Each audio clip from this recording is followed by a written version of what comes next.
Olá, Gasnobre. Tudo bem com você? Olha, eu vou te dizer que eu nunca imaginei que a gente fosse viver uma situação de pandemia dessas e que eu teria que parar para conversar com vocês um pouco sobre isso.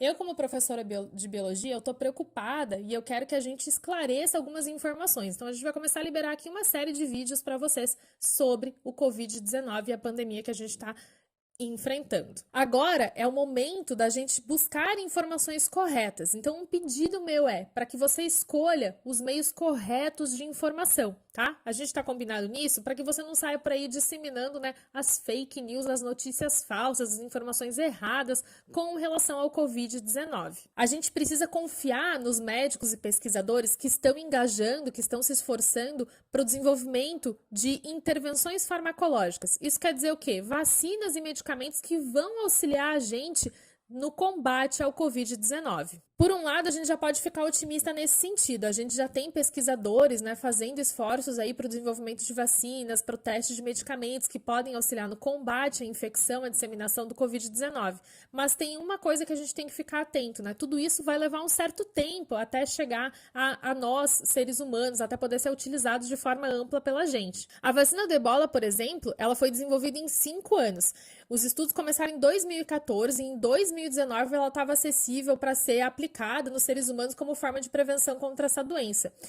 5 anos é o registro mais rápido que a gente tem recentemente de desenvolvimento de vacinas. A Organização Mundial da Saúde, a OMS, ela já se reuniu com especialistas, com instituições que se dedicam ao desenvolvimento de vacinas. Então, os primeiros esforços já estão sendo feitos e isso pode deixar a gente um pouco feliz. Só que, para que uma vacina de prevenção ao Covid-19 chegue até nós, vai levar mais ou menos 1 ano e meio. Então, a gente tem aí um tempinho, né, até essa forma de prevenção chegar até a gente. O Covid-19 é um vírus que infecta os seres humanos. E eu sei que você já sabe disso. Mas sabe por que eu tô repetindo essa informação? Porque na família do Covid, que é a família dos coronavírus, existe um vírus que infecta cães e um outro vírus que infecta gatos.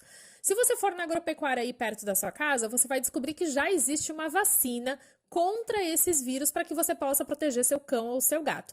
Mas não adianta você comprar essa vacina para você, porque ela não vai funcionar contra o Covid-19. O sistema imunológico, ele funciona da seguinte forma: quando ele entra em contato com um antígeno, um organismo estranho, uma substância estranha ao nosso corpo, ele desenvolve, ele produz anticorpos. E a partir disso ele pode produzir o que a gente chama de memória imunológica. Isso quer dizer que se você entrar em contato com aquele micro-organismo estranho ou aquela substância uma segunda vez, o seu corpo automaticamente vai produzir anticorpos e eliminar isso do seu corpo. Só que, gente, o que acontece? Um anticorpo, ele só vai funcionar especificamente contra um antígeno. Então, a vacina que existe para cães e gatos não vai fazer com que seu corpo produza anticorpos que possam te proteger contra o Covid-19, porque é um antígeno completamente diferente. A gente está entendido até aí? Gasnobre, com relação aos medicamentos, alguns testes já estão sendo feitos com medicamentos que já existem. Mas você deve estar aí se perguntando, poxa, né, se esse vírus está causando tanto dano assim para a espécie humana, por que a gente não procurou já a prevenção, né, o tratamento dessa doença anteriormente?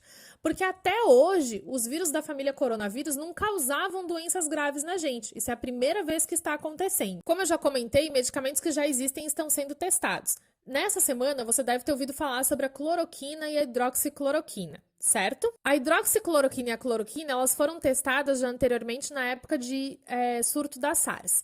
Pesquisadores franceses testaram novamente esses medicamentos com um grupo de pacientes infectados pelo Covid-19. A hidroxicloroquina ela acabou tendo mais sucesso porque ela é um medicamento que já tem menos efeitos colaterais. Foram 26 pacientes que conseguiram se curar da infecção por Covid-19 com ela. A gente pode ficar um pouco otimista com isso, sim, mas presta atenção nisso, gente. Esses estudos são estudos preliminares, eles foram realizados com um grupo muito pequeno de pacientes, a gente precisa aumentar o número de pacientes testados com hidroxicloroquina para que a gente obtenha dados que sejam mais confiáveis. Então, é um estudo muito preliminar. Caso os resultados desses novos testes com maior número de pacientes sejam positivos, esse medicamento ele não vai ser utilizado por aquela pessoa que está com sintomas leves em casa e em quarentena. Não, esse medicamento ele vai ser utilizado primeiro por aquelas pessoas que estão na UTI, que já estão utilizando, né, máquinas para manter a sua ventilação, para manter a respiração acontecendo. Então, para aquelas pessoas que são pacientes graves. E por que eu estou falando isso? Porque nessa semana, quando saiu essa notícia sobre a hidroxicloroquina, o que aconteceu? Todo mundo correu para as farmácias, comprou esse medicamento para estocar em casa, sem ter conhecimento sobre os efeitos colaterais, sem ter uma informação, né, correta aí sobre a eficiência dele. E isso é muito negativo. Por quê? Porque tem outras pessoas que precisam utilizar esse remédio. Por exemplo, os pacientes que têm artrite reumatoide e acabaram ficando sem. Caso os resultados dos novos testes sejam positivos, esse medicamento vai ser fornecido para aquelas pessoas que estão no hospital, que estão internadas na UTI, já com um estado mais grave. Por que eu tô falando isso? Porque não é pra gente sair correndo, como algumas pessoas fizeram nessa semana que passou, para as farmácias e comprar esse medicamento e estocar em casa. Esse medicamento ele não vai ser disponibilizado pra gente. E a gente não pode fazer isso de estocar esse remédio nas nossas casas, porque tem gente que precisa dele, como por exemplo os pacientes que têm artrite reumatoide e acabaram ficando sem. Gasnobre, eu sei que é difícil, mas o nosso pedido agora é para que você mantenha calma e foque nas medidas de prevenção. Então, capricha na sua higienização das mãos. Como a gente já comentou algumas vezes, evita o contato com o rosto, você ficar tocando o olho, boca, nariz, que isso é uma forma de contágio pelo Covid-19 e reduz ao máximo as suas saídas de casa.